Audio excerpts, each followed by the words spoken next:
Yankees, it's episode 63, guys. Welcome to the Shlicketty Cast. Wow, we are cooking with Crisco. Let's do it. Throw that. All right, whatever. All right, we are cooking. We're cooking. We have a fun show today. I got some good stuff to tell you. Things have been happening. Things have been grooving. Things have been smoothing. Well, we had a little calamity on the way here. Mike will tell you all about it. This ought to be a funny one. I'm going to make Mike tell it because it's him. Okay, here we go. Let's see what he's got. Let's open the garage door. Let him in. Let him in. My buddy Mike Anderson. There we go. That's what we're going to do. Talking to you. Make it happen. Oh, fucking techie schnikey.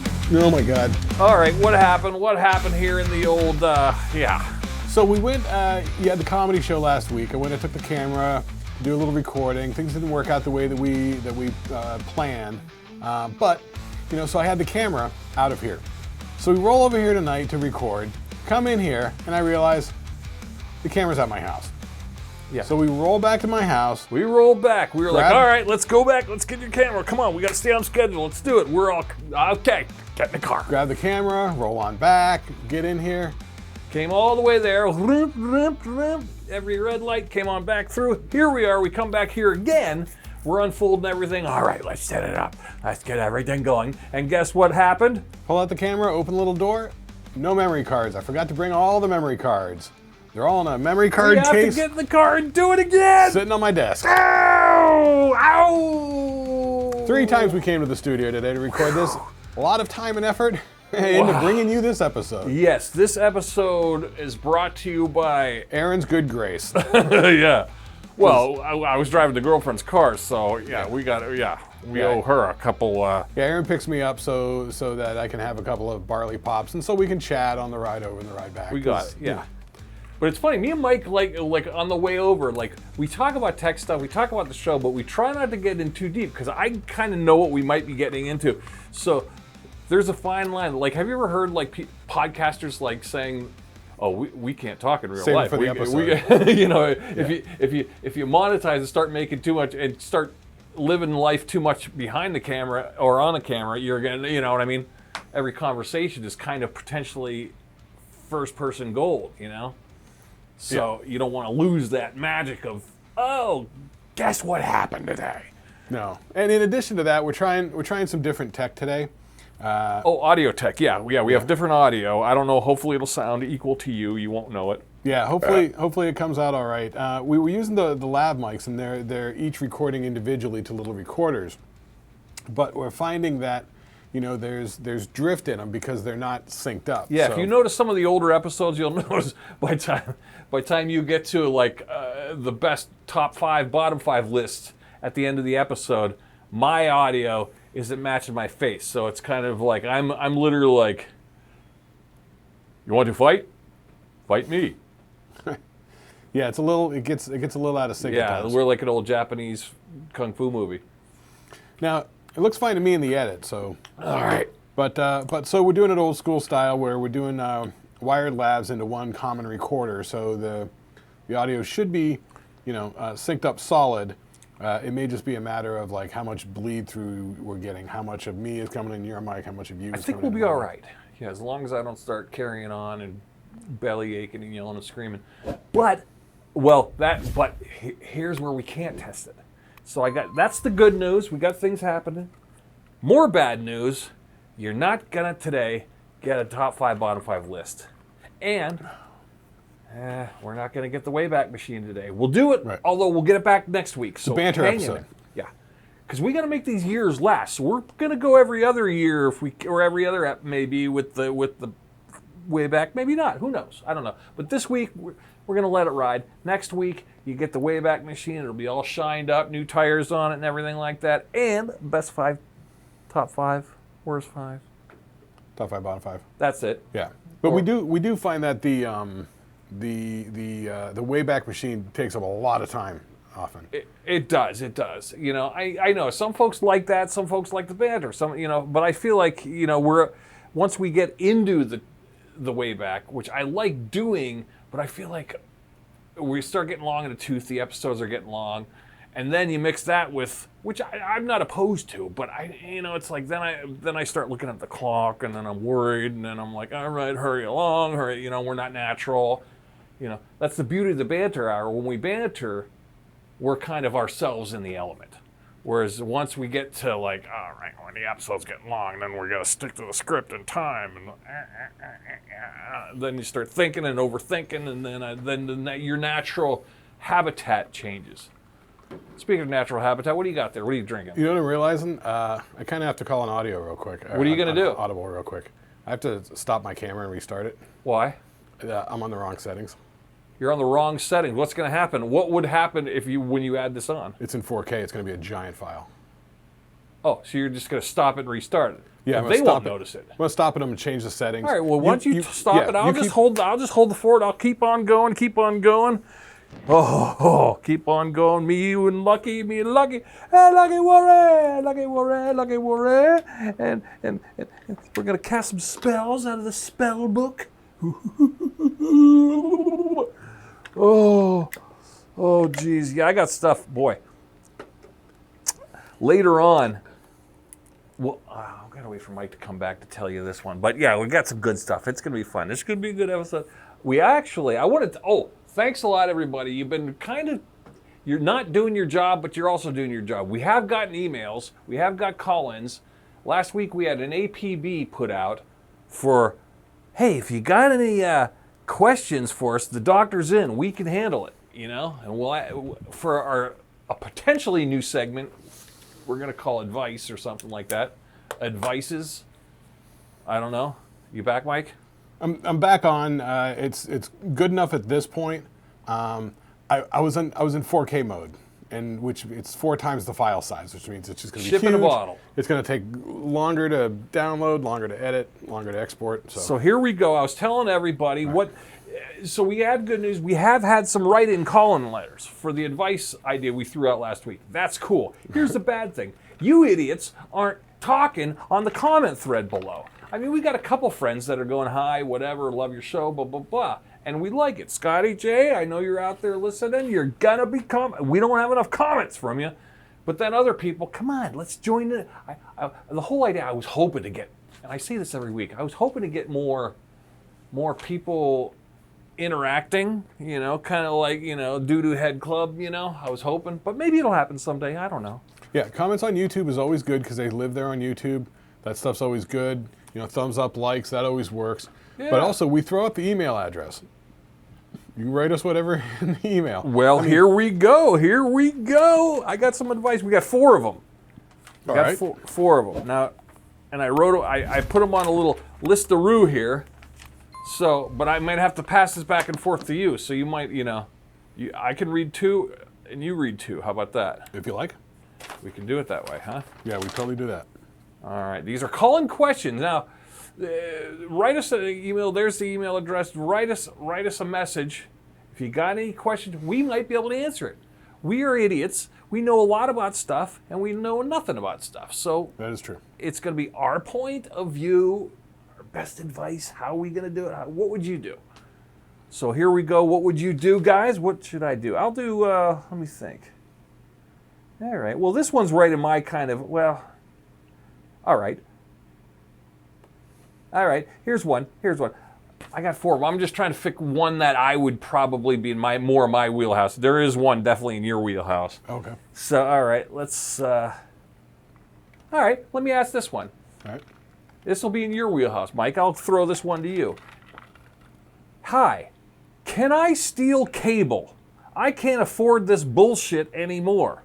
How can I pull it off for potentially $40 a month? So back in the old days, you could steal cable. You could just go, anybody who's got coax cable, you put a splitter on it. Right. And you can run it into your place. I like that now. It hasn't worked like that for a long time. Yeah. Basically, it's all digitally, it's digitally encoded. So you need the converter box to uncode it, unscramble it, you could say, to make it actually work. So you can't really steal cable that way anymore. What about those things?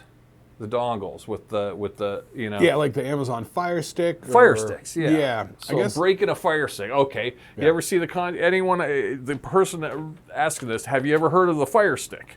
Amazon. Amazon. Yes, that's pretty cheap. That's a good way Yeah. to get a lot of shit. Yeah, you can get those. You can get those really cheap, and then there's some way to what they call jailbreak them, and then software you put on it, and then you got to find sites that have the stuff going. So My understanding is that you have to find a site that has the stuff that you're looking for, and then that works for a couple of weeks, maybe a month, and then that gets shut down. Some other site opens, so you got to constantly be looking for the new site to find the stuff or something. yeah, and eventually they shut it down. We used to have fire sticks. You know, Tina was a fire stick. She used to do the fire stick thing when I first met her, and she would have these ones. Yeah, all right, we pop it on our TV, and we get, oh, there's our Netflix, there's our thing. And it'd work for like 6 months, and then all of a sudden it'd be like out of date. You know, they almost like to catch up to the code. They re-scramble the code or something. Yeah. So she'd go find her, talk to her people, and then the next thing you know, hey, we got a new one here. Until we finally ponied up. When we started getting cable. Yeah, it's a lot of horsing around with. If you like horsing around with the stuff, it's doable. You can do it, but I haven't messed with it in like a long, long time. Yeah. And I almost feel like nowadays, now we're into the world. Now, chances are this person who wrote obviously is watching our show and obviously has a phone. So they're halfway there. They've got the internet. You half the battle right there. So, okay, what do you want to do? It depends what you want to do. Are you looking to get C-SPAN or Weather Channel here? Or are you talking like you want to watch the local news? Yeah, that's If true. that's the case, just hook up some rabbit ear. You can get old school rabbit ears to your TV, and then you can get your local channels. That's what I do for TV. Yeah, and you can get like you get your true, there's some off-beaten channels in there too. You might, okay, I'll get a Canadian station in there. Oh, look at that, Chicago. You might get some weird gribby grabbies. Yeah, and I'm not sure I'd pay any money for those plug-in, like super-powered antennas or whatever that they have. I've got one of those. It's still rabbit ears.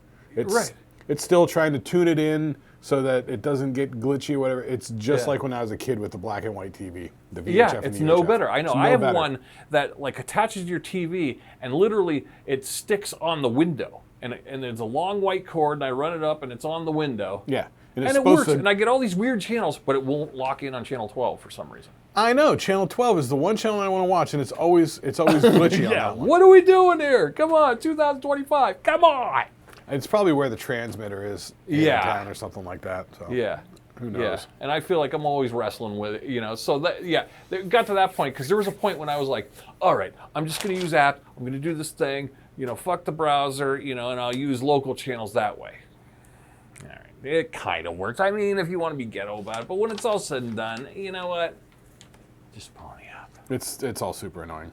Yeah. Okay. So there's question number one. Hope we answered it for you. There we go. All right. Well, you want to read one, or should I do one? I'll do one. Okay. Yeah, go ahead.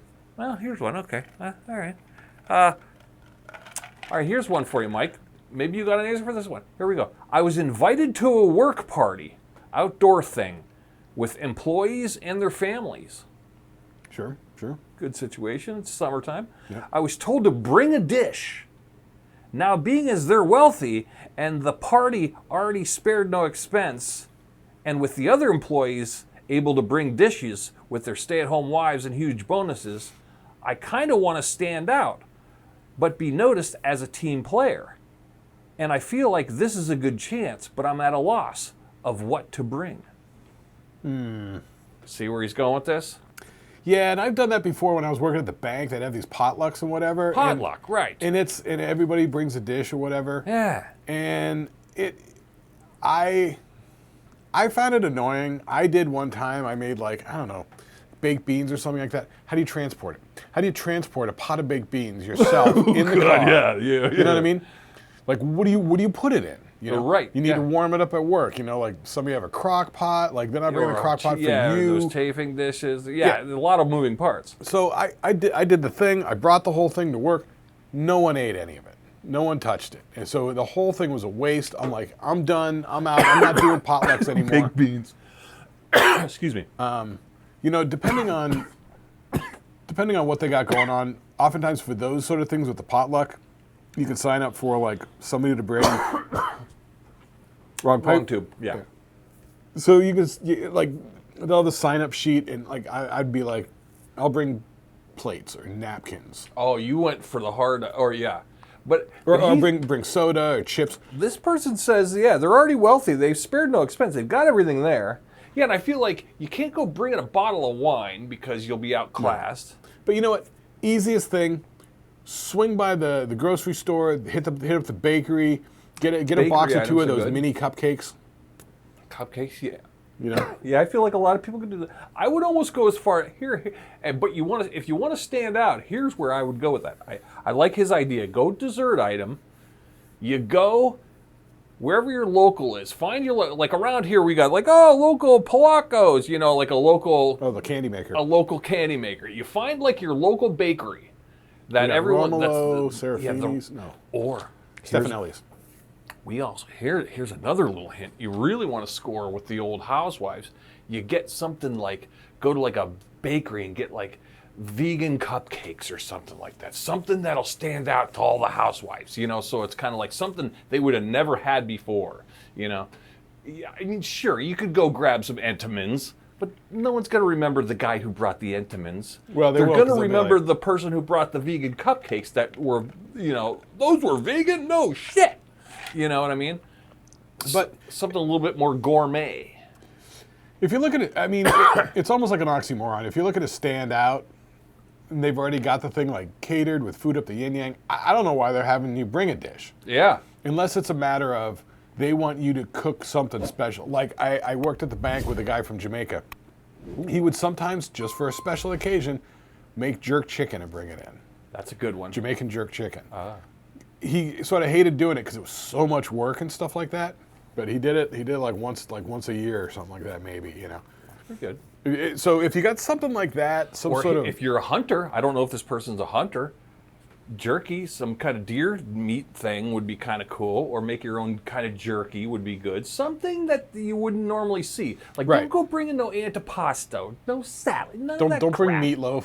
Yeah. Like don't bring like baked run of the beans. mill stuff. Or hot dogs, or, you know. Right, yeah. Think outside the box. Think like you're trying to impress somebody. And think, like I said, local bakery, bonus points for vegan. Because I'm telling you, those uppity, snootity housewives like their old vegans. And gluten-free.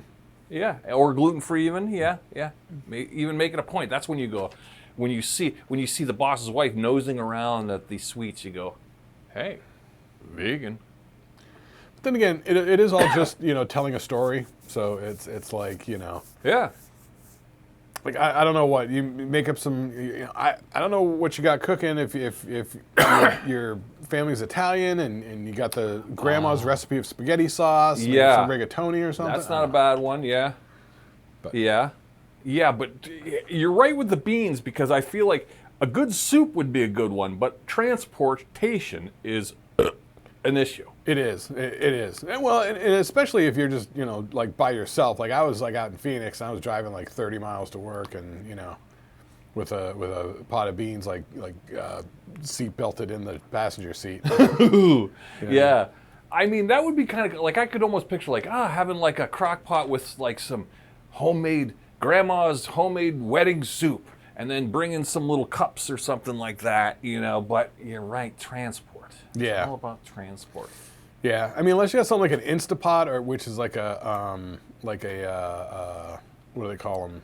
The pressure cooker. Right. Where the lid sort of locks on. Yeah, so you're not. Yeah, so it's you don't have baked beans in the 90-degree heat in your Toyota Corolla. I mean, it reminds me like when I was a kid, like going over to grandma and grandpa's house for Christmas. Oh. Like. I always love the mashed potatoes, and everybody always poo-poos mashed potatoes and shit. They're like, if you want mashed potatoes, you make them. I'm like, I'll make the goddamn mashed potatoes. Yeah. So, my dad would peel the potatoes, chunk them up, boil them up in the water and shit, and then load it into the car, put it on the floorboard of the back seat, drive to grandma's house, and then make up the mashed potatoes. Oh, you'd pre-boil. Yeah. Yeah. It was a hassle. It was dumb. That's a lot of work. It's dumb. I know. And yeah. The food was always cold by the time we got to it anyway, so like, what? What are we doing? Everyone's got to take it. Yeah. All right, so that's good. I hope we answered your question on that one. That's pretty good. Pretty good. All right, here's another one. Oh, I don't know. Okay. You guys liking this so far? You got advice? You liking your advice? Mike's advice. All right. My friend likes to sing karaoke. Oh. She insists I go with her to the bar a lot, and she in her head thinks she is singing good, but she is not. She's clearly tone deaf. Do I say anything? Like singing isn't for you, or this is embarrassing. Side note, she insists on singing the same 5 songs, pretty terribly. The people at the bar are laughing at her, but she thinks they're laughing with her. What will we do? What shall I do? I mean, honestly, karaoke's not about doing it well. Karaoke's just about Goofing it up. Goofing with it the up. friends, goofing it up with the girlfriends. You know, you got your 3 girlfriends from the office. You're there. You're all right. Let's all sing Sheryl Crow, Kid Rock. Okay, Yeah. let's sing Raining Men. Because I feel like that's how it all got started, was like Japanese businessmen singing Beach Boys songs. You know? Which would be funny. Even if it's not well, it's just a form of self-expression. So, you know, even if they're not that good at it, that's sort of the point. That's sort of why it's fun to go watch karaoke. Okay, so you're saying whoever wrote this, lighten up. Go have fun. Let them do the same 5 songs horribly every time. That's on them. It's not you. Right. Yeah. It's not about, you know, if you're a good singer, you know what I mean. Get a band, get a gig, something like that. Yeah. This isn't American Idol. This is karaoke at the bar. Yeah. Karaoke is just for silly fun. Yeah. Okay. I like that angle. I wouldn't sweat it too much. Yeah. Yeah. Yeah. But she's tone deaf. But I mean, a lot of aren't people they are. all? Yeah, a lot of people are. That's sort of the point. Yeah. Have some fun. Take the stick out of your butt. Let's go. Yeah. Yeah. Yeah, I mean, Singing's Raining Men. Just roll with it. Enjoy it. All right. Don't take it too seriously. It's karaoke. That's good. That's good. All right. Well, there's a good one. And last but not least, the last one here. My friend wants to start doing, here we go, stand-up comedy. Uh-oh. Problem is, they aren't funny at all. They think their life is ironic. They aren't that funny. They clearly want to do it. What should I do? Do I discourage them? Well, see, the thing is you go discouraging people, then you're just a wet blanket. Yeah, it's like a karaoke thing. I mean, you could be honest with them. Try to give them some creative criticism, or what do they call it? Positive criticism? Positive and reinforcement? Well, if they're doing good stuff. But, I mean, yeah, there are people that aren't funny and they're terrible at it. I mean, it is painful. Yeah. But there is. Yeah, there's a fine line, because since I do it, and I've seen open micers a million times, sometimes if you're not funny, can be funny. But you gotta be, but it's a balance. It's weird. And I've seen people start off not funny and totally stage fright scared, end up pretty good a year later. Yeah, that's the thing. It depends on the sensibilities. Yeah, and their commitment to it. Yeah, I guess their motivation. The only thing that you can kind of do is, you know, I mean, I don't know. It's, if somebody wants to do it, and if you find it painful and you don't like it, don't go. Don't watch. Yeah. Yeah. And I would, as a person, because I kind of did this too. When I was learning, the very first time everyone followed me on, goes, oh, you know, and so you get this false sense of, oh, my friends are laughing at me. Well, then you start going back because you get the bug. So you start going week after week after week to different places. Next thing you know, but you start doing it, you got to do it by yourself. You're almost better off by yourself. Don't blow your friend wad, because your friends are going to either laugh at you because you're funny at first, but eventually they're going to be like, ugh, fuck your friends. Just go. Just go on your own, sneak out. It's kind of like doing karaoke. Just go keep practicing, keep doing it, and keep doing it. And you'll know when it sinks in, because you'll see reactions. And just go be a stranger somewhere and do it. But yeah, I mean, if their stuff is not funny and they're not connecting, you know, depending on your relationship with the person or whatever, you know, and how much you want to really say to them, hey, I don't think your political topics are hitting, you know, or landing, you know, or, you know. I wanted to say that to some people before, but then it's like, but if you got to dish it out, you got to be able to take it. Yeah, and I can't take it. And that's the thing. Once again, it's a self-expression thing.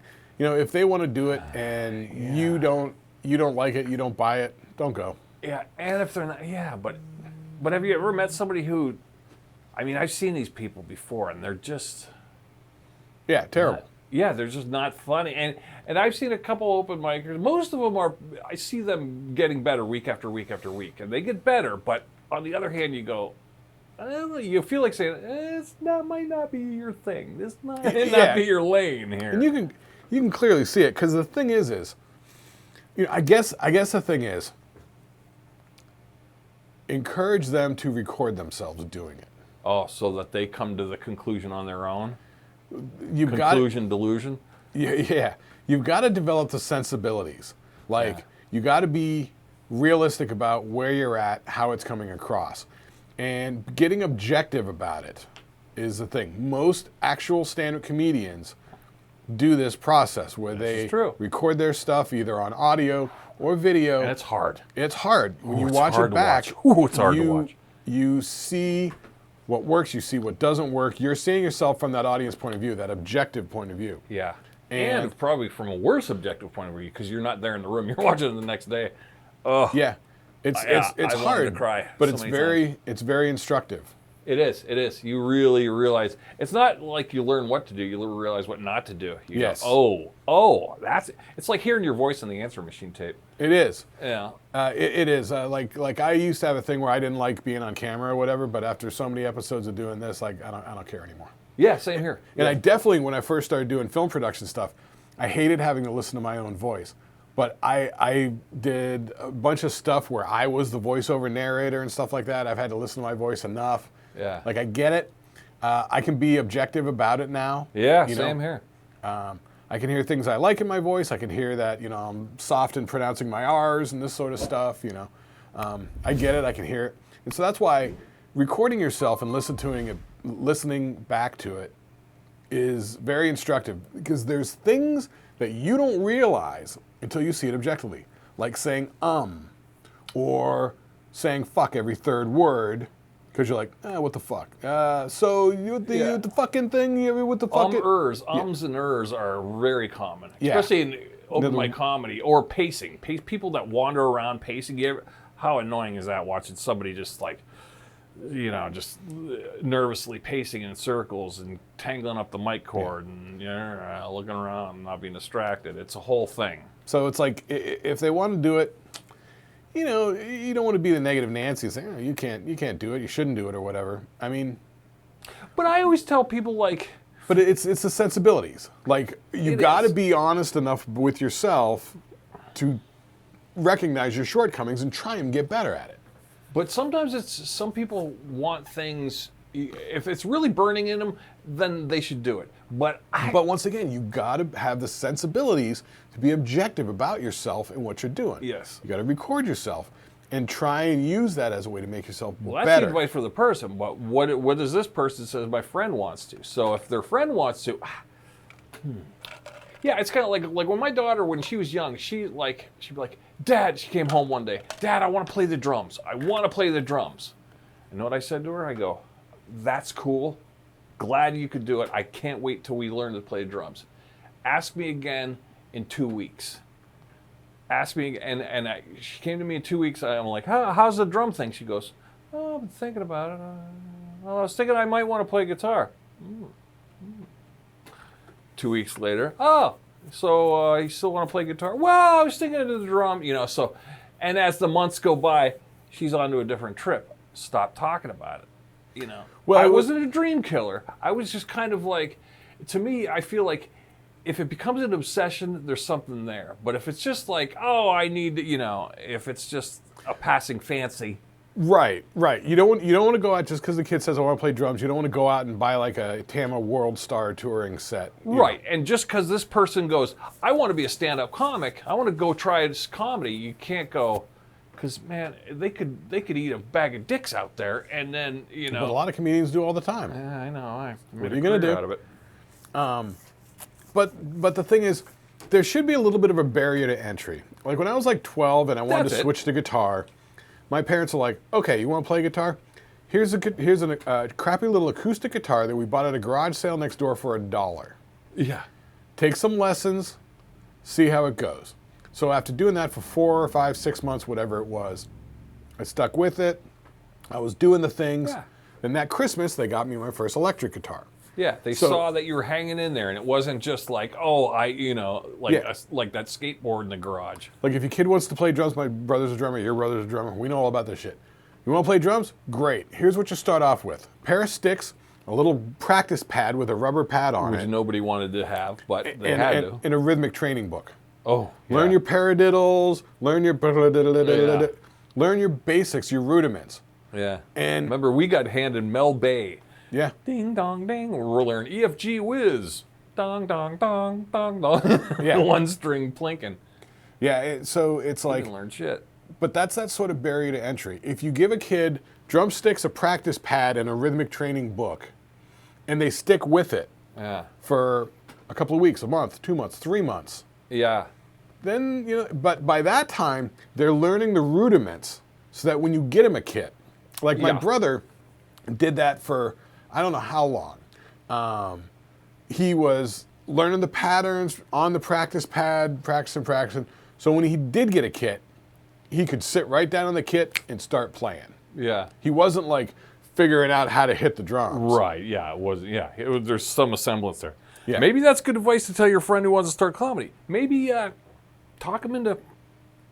I don't know. Go to an open mic, but don't tell anyone about it. Just tell them to go to an open mic, sign up, figure out their first 3 minutes or 5 minutes, whatever they're asking. First 3 minutes is a good start.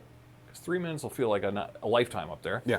And just do it when no one's looking. Do it when no one's looking. And if you go back a second time, And go record back it. a third time, then you're in. Once you get to about the third and fourth, then it's like you'll know if like, all right. But record it. It's like Yeah. sports teams. They watch the game footage. Yeah, and you got to, like I knew, like I was kind of like when I did my first time, I had already been into music, 3 decades. So then when Jill said, "Aaron, you got it, you're come on, let's do it on New Year's," she was like, "You should go try it." I thought about it, and I'm like, all right, whatever. So I just scribbled down 3 things, and a month later, I went to an open mic. But within that month, I was thinking about it and I was watching videos and reading, So I obsessed over it, and I ate a bag of dicks when I went out. But that's the thing. In the obsessing over it, that's where you have the self-reflection to Yeah. be like objective about it and like, what am I doing good? What am I doing wrong? How Yeah. can I be better? I'm speeding up, slowing down. Yeah.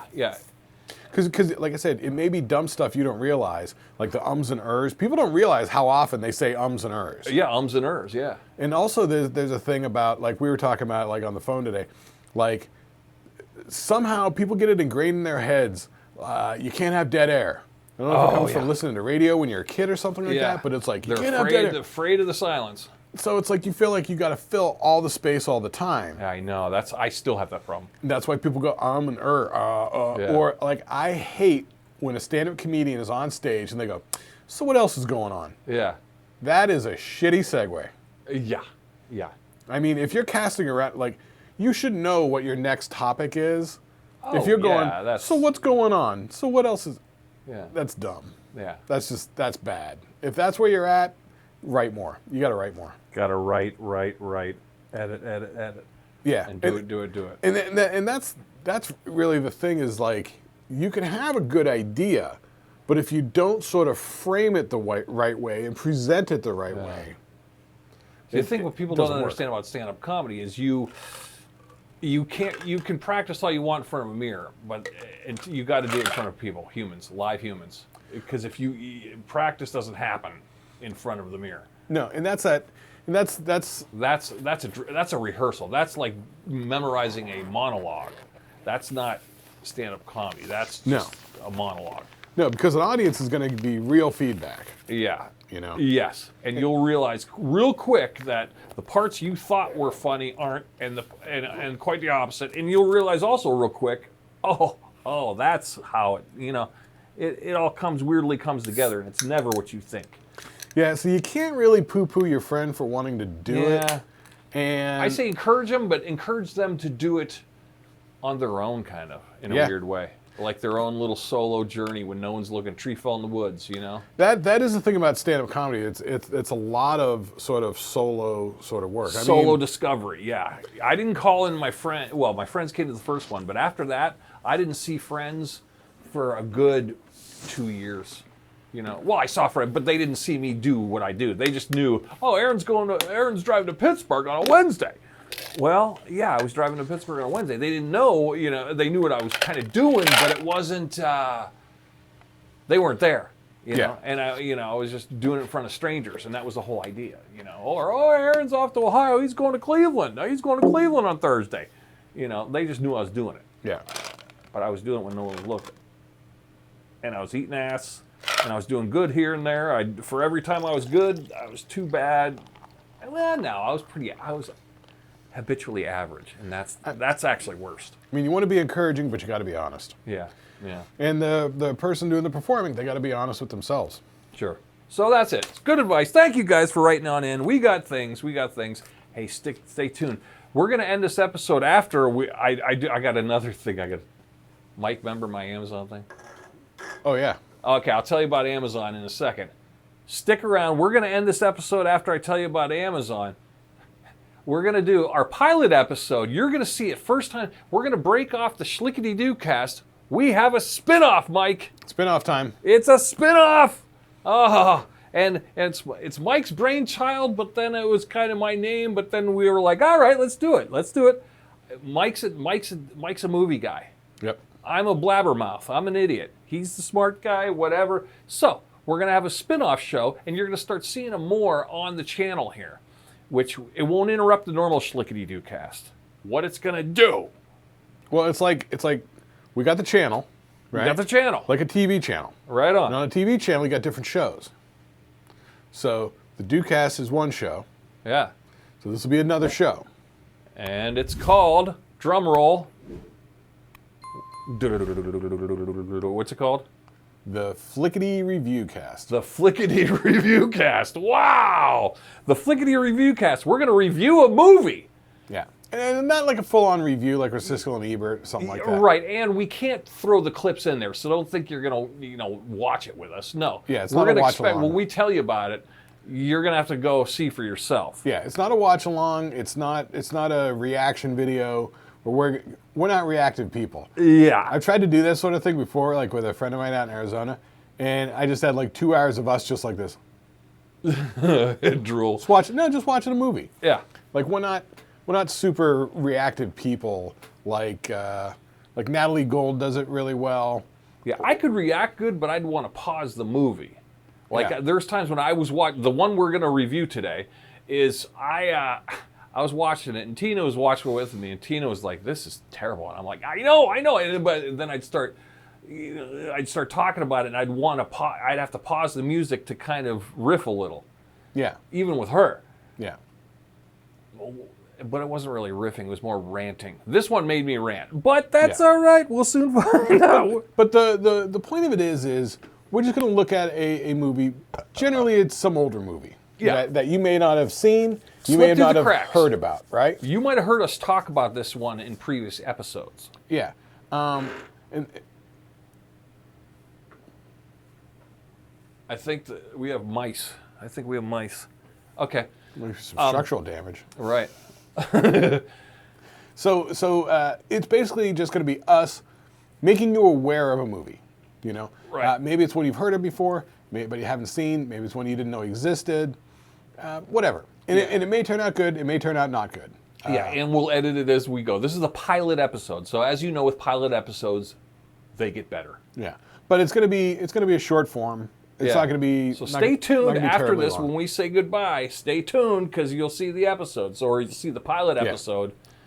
So we're gonna break it out on its own, separate. So You'll have the Shlicketty Cast on our usual channel, but then you'll also see the FLICKETTY Review Cast on the channel as well. We're just going to try to... standalone. Are we going to shoot for one a week, or at least maybe every other week? I don't know. We'll try and find a normal schedule for it. Yeah, it really is just a matter of like how much time we have to record and edit stuff. Because we're just doing it all ourselves, and like we're working all the time, and we're here in a rehearsal space with other bands, and they're nice enough to give us Thursdays to record. So, So here we are. It's not like we can come down on like a Monday or Tuesday. I don't know. Maybe nobody's here on Mondays because Mondays sort of suck for practice. Who knows? Who knows? But once again, this is something where it's not going to take us long to record or whatever. It's not going to be like half hour at the most, maybe. Right. It may be only be 15 minutes. These episodes, so FLICKETTY Review Cast is not going to be a big commitment on your part to listen or watch. No. It could be 15, could be, I don't know, who knows. But it's almost just like, hey, there's this movie, we talk about it, there's another movie that we got lined up for the second one that we both think we saw it back in the day, but we haven't seen it in like a long time. So we're like, let's give it a rewatch. Right. I was totally unaware of this movie, and Mike this one, it the up. first one. Yeah, you've never seen. Yeah, I'd never seen it. Never even really heard of it. Weirdly enough, it slipped through my radar, and that's why we're watching it. Yeah. And Mike liked it, and there we are. All right. So. All right, here we go. So in previous episodes. So wait. Are you wrapping up the Dewcast now? No, I got Amazon. Okay, cool. I got a quick Amazon story. All right, I got a show and tell for you guys. Show and tell. So here we go. If you know me, I like to buy things off Amazon and then forget about them because they come from a foreign land. I used to do that a lot with like eBay back in the day. Yeah. Where I would just, because it's fun when you get a package. Yeah. And so I would just like order things, and they were like small things or whatever. Yeah. Back in the day, it was like a video game or DVDs or whatever. Yeah, and I don't want to pay full cheap. I'm cheap ass on the shipping, so it's like, all right, give me the cheapest shipping you got, and then you look at the date. Oh, it's not going to be here till December 30th. Oh, okay, fuck off. And if you get stuff rolling enough, the Right. stuff starts coming in. So you get home, there's a package for you. And you don't know what it is. Yeah, it's like once a week. Your own little Christmas. Yeah. So I had my thing. Okay. Now, make note, during the day, if you see me on the Dewcast, you guys, during office hours, I wear glasses during the day. These are my normal glasses. Okay, you go. Okay, look at Aaron. He's got some old Wayfarers from the 70s. Makes me look old. All right, cool. I got glasses. It's sort of a classic retro style. Yeah. Is what it is. There's my glasses. So I needed new glasses, new prescription glasses, okay? So here I go. Wait, so did you make these actual prescription glasses? Not yet. Okay. Well, here's the first round. I wanted a more larger, exaggerated size. I'd wore the black one, the black rimmed one, so I got a larger size. All right. Nothing better than comedically oversized items. Well, this is that's not. We're getting bigger here. When we bought our house in Mesa, in one of the cabinets, there was like a cigarette lighter this tall. Oh, how fun! It was giant, and it worked, and it was just funny as hell. Probably lasted a while. Yeah. So I got some normal glasses. I was like, but I wanted them big, but these aren't the ones I'm talking about. This is the interim ones. So this is what you these first have a prescription. You first stumbled across. Now, are these your prescription? Yeah, these ones have my prescription. Now these are my backup glasses. So you just went and you got a new pair of glasses or whatever. And I got these frames. Look at these frames. Frames are pretty cool. All right, a little thicker. Right. A little thick. But I wasn't too sold on the side being that thick. It's really thick. Yeah, and when I wear them, I almost feel like people are looking at me like I have camera glasses on. You know what I mean? They almost feel like I'm wearing camera glasses. I was thinking about getting some of those. Kind of fun though. Camera but glasses. I do like wearing these. These are good. Like if you got bags under your eyes or something like that, or you're a little tired there, they cover it all up. So these are my normal glasses. But I'm like, Aaron, here's where Aaron overdoes it. You could do more. Oh, push the envelope. Comedically more. supersize it, Welcome to Amorica. Well, here comes Amorica. Aaron goes, you need some larger glasses. Well, I saw these glasses. Okay, who is the guy? Who is? Hello. Who is the old British guy? He played the original. He played the original Alfred. On the old Batman Not series? in the old Batman, in the first movie. What's his name? Popular guy? Oh, in the first Batman movie was Alfred Goff? Yeah, no, not him. No, who's a more popular guy? He's an actor. He's a British guy. Michael Caine? Michael Caine. Michael Caine had that's from the Batman Begins. Yeah. So Michael Caine had these. I saw an old picture, and it was an old ad for these glasses, right? And it was old Michael Caine in a '60s suit, smoking a cigarette. So, okay, you know what that is? That was a movie or two where Michael Caine was playing a James Bond type character. Yeah. He had an ascot and everything. So when Mike Myers did Austin Powers, he pulled from the Michael Caine spy movies and these ones that James Coburn did, Our Man Flint. Oh, okay. So that might have been where it was inspired from. So I liked this guy in his glasses. Literally, the glasses were from the Michael Caine. Yeah, they had these things. I was like, I'm going to go for a more 60s mod look. I wanted mod, but they're going to be oversized. So they're retro, yeah. They're a little retro. Well, I go, look at the picture. Let's see it on eBay. All right, that kind of matches up. And so I order them, but I got the prototype. I didn't get the lenses on these ones. So I forgot all about it. Well, lo and behold, ding dong, here we go. They came to the door. Me like a kid in Christmas, I ran. I'm like, give me those glasses, Tiger. I ripped it open like a little kid and put them on. And yeah. So large glasses, a little, okay. Wait, here, I'm going to get off camera to put them on here. But they aren't what I was expecting. Or maybe they are. I don't know. Maybe they are. Well, okay. I think they are. Okay. Let's see. Here we go. What do you think? Big dumb glasses, huh? Comedically oversized. Are they comedically oversized? Oh, yeah. I know. I started laughing when I saw myself in the mirror. I almost thought of that. What was the Seinfeld one where he had the big glasses on and he went to the movie theater? Or what? Yeah. Yeah, what was that? He lost his contacts or something? All right, yeah. Glasses? Yeah, look at these glasses. They're silly, big dumb glasses. But I was like, and I was asking the girlfriend, I'm like, come on, no. I know they're a shock to the system, but could they work? Could they work if I put my prescription in them? And she was like, no, they're not going to work. You look ridiculous. And I was like, yeah, right. And I don't know if they can put the prescription in them. I don't know. They might be too big. Or they'd be too magnified or whatever. But boy, I'm like, whoa. Oh, they're making my eyes burn. Wow. Ever since you put I them know. on, my I feel like Harry Carey. My eyes are burning. Yeah, these are like Harry Carey glasses, huh? Look at that. They remind me of, man, I've been watching rewatching Curb Your Enthusiasm. Oh, yeah. It reminds me of the glasses that Larry David wears when he does the producers. He's doing Max Bialystock. Yeah. Right. And David Schwimmer doing it on stage. Right. Yeah, those are the glasses. Or on Sopranos, doesn't Uncle Junior. Uncle Junior wear them? Yeah, They're Uncle Junior glasses. Yeah, they're like Uncle Junior glasses. That's right. That's what I was going for. I like the Uncle Junior glasses. I just didn't think in my head that they wouldn't look right on my face. That's the point, I don't know. They're not bad. I mean, they're comedically oversized. Right. They're sort of hysterical, but they're not like crazy oversized. Yeah. They're not like from Party City oversized. Right. They're not like the big giant sunglasses. So if I walked into a gig or a mic or something like that with them on, would they be like, "What's with Aaron?" Or would they all laugh at you? Or would they go, "Is something? What? Why does Aaron look special today?" Like, huh? It's almost like they look like old people glasses. That's kind of what I was hoping for. Yeah. They look like, well, there was a famous Hollywood agent back in the day named Swifty Lazar. Swifty Lazar. He used to wear glasses like that all the time. Wow, what a great name, Swifty Lazar. He was known for them. They were sort of like his trademark glasses. Wow, Swifty Lazar. We got to make our own Swifty Lazar. Yeah, it does. It is sort of like old Jewish guy glasses. Yeah, that's kind of what I was thinking. Yeah. So there it is. So maybe they are what I expected, huh?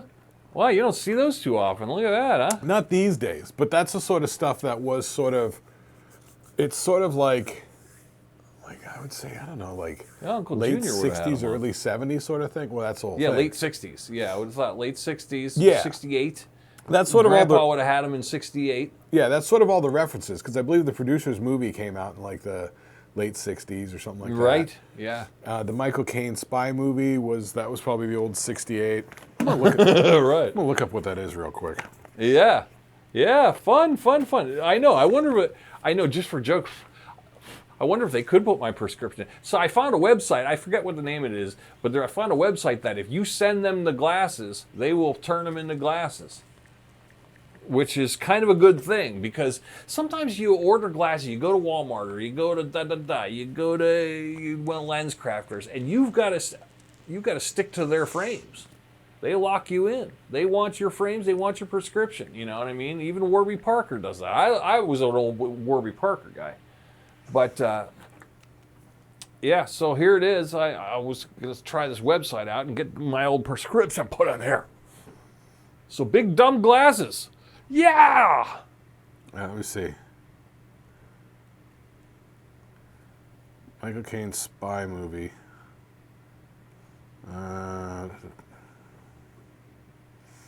Was it the Ipcris file? Huh? The Ipcris file? Ipcris file? Never heard of it. Never heard of it. It's from 1965. Yeah, that sounds about the right. Yeah. Because the ad I saw for this was, it was literally 60 something. It's Harry Palmer, an intelligence officer. Harry Palmer. That's got to be a goof. Harry Palmer's his name? Yeah. Okay. Harry Palms. Michael Caine. And Harry Carey. So Harry Carey, Michael Caine, Uncle Junior, and Larry David in the producers. Yeah, yeah. Might have been that Ipcris file. That's kind of All right. like. All right. There we are. Fourth Protocol, Get Carter. Yeah. And then it's all modern stuff. Not too bad. If they take some getting used to, but they're big dumb glasses. I like big dumb glasses. Yeah, I kind of like them. Do you think? Yeah, I don't know if I should. It'd be $50 to get the prescription put into them. But I wonder if people would laugh at me or would they go, "Where did you get those glasses?" I've always wanted to have a pair of glasses where people go, "Where did you get those glasses?" I mean, I don't know if these are those, but I would like to. Someday I'm going to have a pair of glasses that everyone goes, "Where'd you get them glasses, Tiger? I need a pair of those." And I'll say, "You don't know, you'll never get them. I got them from Idealand, buddy. Idealand." Is that what it was? Yeah. So all right. Well, we're out. Let's call it a day, Mike. We got to run the pilot episode. Okay, so we'll wrap up the DoCast. So like it, subscribe it, share with your friends, watch it all the way through, send us a message, talk to us. Ask a question. Yeah, ask a question. Hit us up. Send us an Let's email. do it. Don't be a dick. If you're a dick, we're just going to ignore you and not talk to you or about you or anything like that. Yeah. But hit us up, say hi, whatnot. Cool. All right, we'll see you guys next out, week. yo.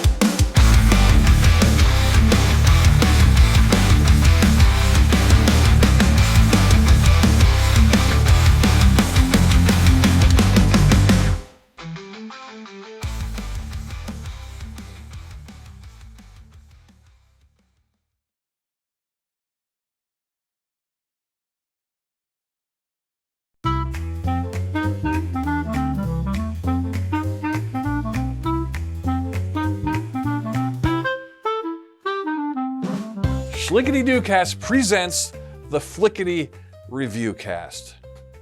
That's pretty cool, right? Right.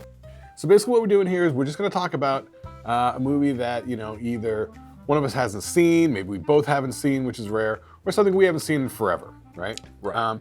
We're not doing a full movie review. Because we don't want to deal with copyrights. We don't have a lawyer to fight all this stuff. I don't want to get it yanked. So we're just going to talk about this movie. We might show you some stills. It's going to make you aware of it. Right. So you can go out and judge for yourself. Yeah. Yeah, and so we'll give you our 2 cents on it, We'll give you a sense of what the movie is. Right. Our 2 cents on it. We'll talk about it for a few minutes, and that's it. Yeah. It'll be cool. Hopefully it sparks an interest in you to be like, you know what, I'm going to check that out. Yeah.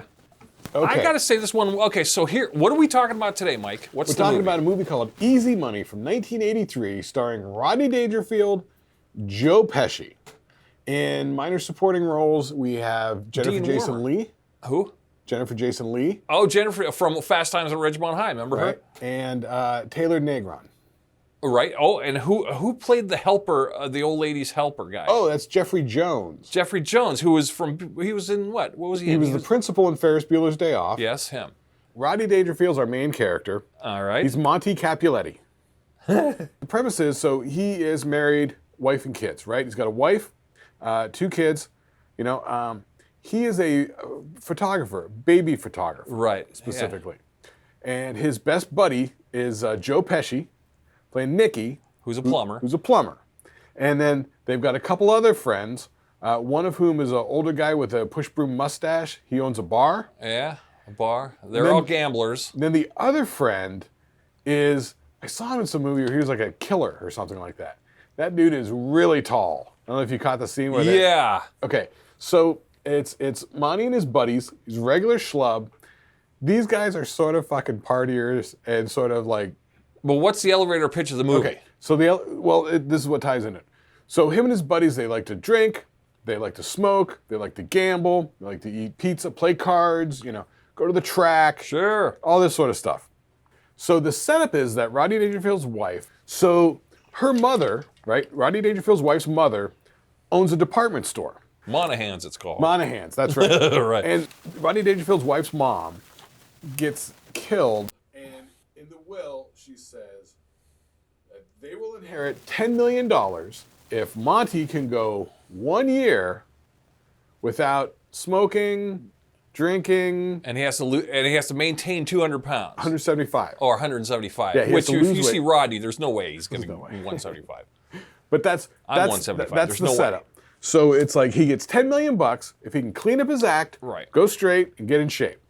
Yeah, so that's the big goal. He has to go 1 year without smoking, drinking, gambling, and losing weight. Yeah. So, you know, and he'll inherit the $10 million. Right. 1 year. That's per the will. So that's the whole setup. This stinks. All right, so you hated it. I hated every minute of it. I gotta say, Pesci was undeveloped, but you could see the raw talent there. So the thing with the Pesci is, I saw there the sort of format for basically all the Pesci characters after this. That's true. Yeah, the prototype. It was the comedic prototype of everything. Now maybe this is sort of who Pesci is, and so he's just sort of being himself in his movies, but he's like a little hothead. Yeah. He's ready to fight anybody, anytime, for any reason. Right. He's always getting in fights. There's that. Yeah, Rodney's himself. He's Rodney. But he never says get no respect. That's the weird thing. No, and actually, I like that. I like that. Yeah, he didn't resort to the catchphrase. So Rodney kind of saves it. He is being the character. But I blame this more on the elevator pitch was all right. Somebody greenlit this and said, Rodney, I love the idea. Go make it. And he goes, oh, I'm going to call some of my Hollywood buddies. And he probably called, old Grandpa Sturgeon, who filmed 1930s Wizard of Oz for some scenes. And then he had some young hotshot director who filmed his comedic scenes. And they trying to mix the too many worlds. It was a mishmash of this. The writing was terrible. It felt like amateurish writing.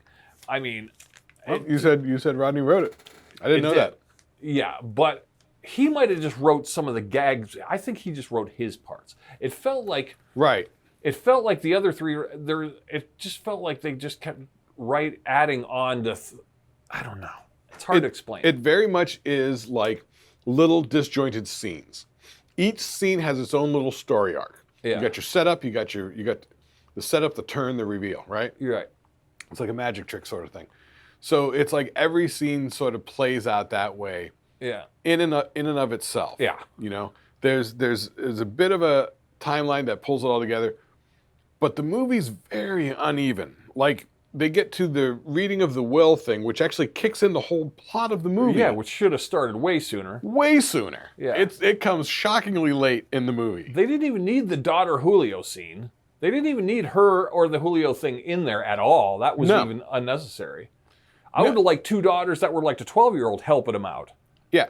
That they should have played it out more like that, like an Uncle Buck kind of situation. Right. You know, right. but no, it was just. But I think a lot of it was coming from Rodney and his sort of point of view and that sort of stuff, which that's the sort of textural stuff that I find fascinating. I find fascinating his relationship with his wife. Yeah. His relationship with Nikki and his buddies, you know. I find all that stuff, there are these little textural details in there that I find fascinating. Yeah, I can see where casting it and making it and put it together might have been fun for a couple weeks and it started going, but it's just like at the wedding. Congeal. Right. It's very disjointed. Yeah. It's very sort of like, yeah. Especially when you watch it these days with sort of modern sensibilities. Yes. Now, this is 83, so, I mean, this is like the days of I've seen 83 movies that at least look like the same guy shot it. This looked like just a patchwork quilt of. Well, when they shoot movies, there's what they call different units. There's first unit and second unit at least, sometimes third unit. So the first unit is shooting everything with the actual stars or whatever. Right. So second unit may be like, stunts, or it may be all the stuff that the star is not in, establishing shots or whatever. Yeah. So it could be something like that. Yeah, I think it's more directorial choice. Maybe the writing was flim-flam, but I think a flim-flam writing like that, a good director could maybe figure that out and edit it together properly. I think. But it's almost like Stripes is kind of like that as well. Yeah, a lot of those were like that, where they were just like the whole scene was predicated on one gag. Yeah, because back then maybe he wrote. Back then, a lot of production was very segmented, and like everybody had their own little lane. And so you got the comedians with their sensibilities, the writers with their sensibilities, the directors with their sensibilities. Yeah, and the romance part of the story, and then there's the funny part of the story. There's the family part of the story. You can almost picture somebody with a cigar going, "There's got to be a love story. What's the love story angle?" Right. Yeah, you could almost picture the chain-smoking old guy from the old school overseeing this. Yeah. And Rodney going, I just want to write a funny movie with my friends. It's about a guy with the thing. Yeah, it seems like worlds are colliding in this. Yeah, and it's almost like they spent way too much time and money shooting like stuff to try and set up the world in the beginning. Yes. And then the ending feels a little rushed. Yeah. So I'm gonna recommend it on the sense that it's an endurance test. I'm gonna recommend it because I like Pesci and I like Rodney. You can see an undeveloped Pesci, but you can also see an underutilized Rodney, and I don't hate the acting. Jennifer the Jason characters Leigh, are all endearing. I hated her in this, even though I like her generally. I don't know who told her to do what she had to do. That was abhorrent. It's not too far from the sort of character that she was doing in Fast Times at Ridgemont High. Yeah, just a dingier, dumber version. Yeah, but that's sort of what she did in her early movies, up until Single White Female. Yeah, this was not good. Not good at all. I know why it wasn't a hit. I understand it. But I would say just for history's sake, watch it. Easy money. It's very much a time found this free capsule. on Pluto, by the way. Yeah, Pluto TV app. Yeah. Yeah, they're throwing some ads, but it's not too bad. I don't know. Since it's our pilot episode, how are we rating this? Are we going thumbs up, thumbs down, or go see? You've already said you don't like the movie. You don't get it. Oh. I recognize its faults and its flaws, but I texturally love it. I love the characterizations. Will you watch it again? I watched it with you. I watched it 2 years ago. Yeah. I love his relationship with the wife. I love how supportive she is. I love his relationship with Pesci, how close friends they are. I love like his friends are just his knucklehead buddies, I love the 12-year-old daughter that pushes him, but there's a whole lot of sort of nothing going on in there. There are these bits that it's almost like, the marshmallows. The mother-in-law floating in the Lucky character Charms. is like, what? This is straight out of 1950s cliche. It's very much like a Mr. Burns prototype these days. Yeah. I mean, nobody would watch that and not think of Mr. Burns. Yeah, But this is way before Yeah, Simpsons. the mother-in-law owning the store seemed very 1950-ish. And that's what they're going for. It's weird. It's very much a different generational clash of cultures sort of thing. Yeah. But I like the bits of tone of it. But look, everything you're saying is 100% right. It's very disjointed. It feels very shticky. It feels very Borscht Belty. It feels very You know, like I could totally see like Rodney with a small crew filming a lot of his scenes. You're right. With Rodney going, the guy's got to do this, you know. Yeah, and they're having a good time on it, and then the studio overheads kind of shutting them down and finishing in this part and that part. Well, they're like making sure that, you know, we get the family thing and the romance angle and the this and that, which, you know, I feel like it works, but in the editing of it and the putting together of the movie, it feels very disjointed still. I feel like all the parts are there. Poor editing. Maybe it's an editing thing, because it really is not put together right, and the time jumps are just abhorrent. Yeah, and like I said, the plot stuff that should be happening way earlier. How long are we going here on this episode? I guess we're going to wrap it up. But, all right. But that's the breakdown. Easy Money from 1983 with Rodney Dangerfield and Joe Pesci. Find it. I find it enjoyable time capsule, you know. I love the texture. Yeah. I say it's junk, but watch it once for pop culture's sake. So if somebody ever mentions it again, you go, "Oh, I've seen that." You know. So I'm gonna recommend a one watch, but it's not gonna satisfy you. I mean, it depends on it depends on your point of view. Yeah, you could put it in your old knowledge bank, in your old toy box of pop culture. Fine.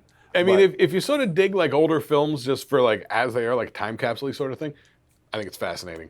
But with the modern sensibilities looking at it now, it's a little rough. Yeah, a lot of cringe. There's cringe. Yeah. We'll surprise you. You never know what we're going to review next time.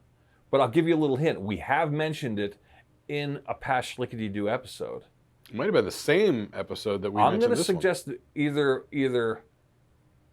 Well, we got two options coming up. How about on the coming soon? What was the John Ritter movie you were telling me to watch? Ritter and Belushi. All right, make it quick here. Real Men. Real Men. Okay, it's going to be Real Men from 1987. This movie makes me laugh. I'm a huge John Ritter fan, and I'm a Jim Belushi fan. I always thought Jim Belushi never got his proper flowers, so I want to see two of my favorite underrated artists together. Both fucking, I don't know. It makes me laugh. Watch, you'll probably fucking hate it, but maybe not. I love this movie. Okay, I say we'll go for that. We also got on the deck Harlem Nights on the deck too. Harlem Nights with Eddie Murphy, Richard Pryor, and Red Fox, set in the 1930s Harlem nightclub scene. Yeah. And so I remember when this movie came out. I probably saw it back then. It's really well made. I think it's like real high production value on it, like costumes. Yeah, and that might, and it's longer, so we'll see. We'll see if it's. So we're figuring on giving that a watch, and it's been a while on that one. All right, the FLICKETTY Review Cast. There you go, pilot episode. We'll see you next time.